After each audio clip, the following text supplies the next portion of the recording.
اقبال کہتا ہے کہ ہے دونوں کی پرواز اسی ایک جہاں میں، کرگس کا جہاں اور ہے شہین کا جہاں اور۔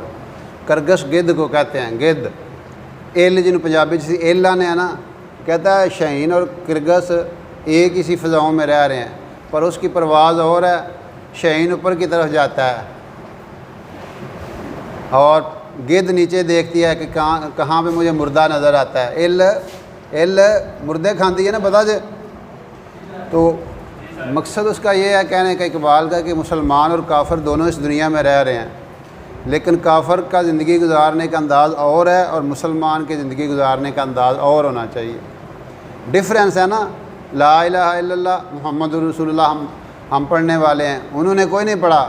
ہم اللہ کو ایک مانتے ہیں، اللہ کے رسول صلی اللہ علیہ وسلم کو آخری نبی مانتے ہیں، وہ کئی خداؤں کے پوجنے والے ہیں، وہ پتہ نہیں کس کس کی، کوئی سورج کی پوجا کرتا ہے، کوئی گائے کو پوجتا ہے، کوئی سانپوں کی بھی پوجا کرتے ہیں، اور پتہ نہیں کن کن چیزوں کے وہ میں نام بھی یہاں پہ نہیں لکھ سکتا، جن چیزوں کی آج پوجا ہو رہی ہے دنیا میں۔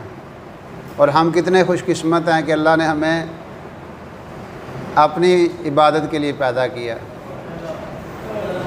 اپنی عبادت کے لیے پیدا کیا۔ اس لیے ہماری سوچ اور اپروچ ہر معاملے میں اسی طرح ہونی چاہیے۔ مثلاً